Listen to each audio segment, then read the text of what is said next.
मोठी बातमी राजकीय वर्तुळातून सध्या समोर येते। मनसे अध्यक्ष राज ठाकरेंना मोठा धक्का बसलेला आहे, कारण प्रकाश महाजन हे मनसेतून बाहेर पडलेले। मोठी बातमी आपण पाहतोय राजकीय वर्तुळातून।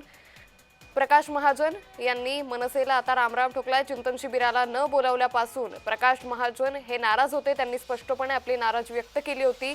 मनसेत फुकटचे सल्ले देण्याचा महाजनांना आता मोठा फटका बसल्याचं दिसून येतंय। प्रवक्ते पदाचा प्रकाश महाजनांनी राजीनामा दिलेला आहे। त्यामुळे प्रकाश महाजन मनसेतून बाहेर पडल्याचं सध्या पाहायला मिळतंय। त्यामुळे राज ठाकरेंना आता मोठा धक्का बसल्याचं दिसून येतंय। चिंतन शिबिराला प्रकाश महाजनांना बोलवण्यात आलं नव्हतं, त्यावरून प्रकाश महाजनांनी आपली नाराजी स्पष्ट केलेली होती। त्यानंतर अमित ठाकरेंनी प्रकाश महाजनांची भेट घेतली होती। त्यावेळी प्रकाश महाजनांचा राजीनामा होण्याचा विषय हा काही प्रमाणात टळला होता। मात्र आता प्रकाश महाजन हे मनसेतून बाहेर पडले।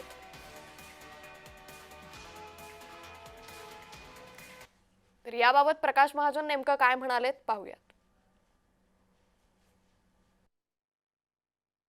माझा राजकीय परिचय आपणास दिलाच पाहिजे असं नाही। आज मी आपल्या समोर एवढ्यासाठी आलेलो आहे की कुठंतरी आपण आता थांबलं पाहिजे, ही भावना गेली काही दिवसापासून माझ्या मनात सारखी येत आहे। खरं म्हणजे मी गंगेला बोल लावला त्यावेळेसच थांबायला पाहिजे होतं। खरं म्हणजे मी पहलगामच्या वेळेसच थांबायला पाहिजे होतं। पण त्यावेळेस मला असं वाटलं की कुठंतरी काहीतरी सुधारणा होईल। व्यक्तिगत म्हणाल तर माझी अपेक्षा अत्यंत कमी आहे। कुठल्याही पक्षात मी राहिलो तरी मला काही निवडणुकीचं तिकीट गरज नव्हती, कुठल्या पदाची गरज नव्हती। फक्त हिंदुत्वाचा विचार जोपासला जावा एवढीच एक भावना होती। परंतु कमीत कमी अपेक्षा ठेवून सुद्धा माझ्या वाट्याला खूप अपेक्षा आली। लोकसभेच्या रणधुमाळीत मला कधी विचारण्यात आलं नाही। विधानसभेच्या वेळेस प्रचारापुरतं मला वापरण्यात आलं। जी जबाबदारी माझ्यावर दिली मी अत्यंत प्रामाणिकपणे पार पाडली। माझ्या कामाचे कौतुक नाही, पण माझ्या हातून ज्या चुका झाल्याच नाही त्याचे बोल मला लावण्यात आले। जे माप माझ्याकडून घडलेच नाही त्याचे प्रायश्चित्त मला देण्यात आले। खरं म्हणजे मी फक्त अमितजी यांचा थोडा अपराधी आहे।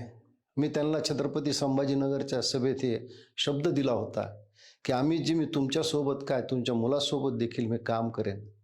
पण दुर्दैवाने परिस्थिती अशी आली की मी दिलेला शब्द पाळू शकत नाही। अमितजी तुम्ही मला समजून घ्याल असं मला वाटतं।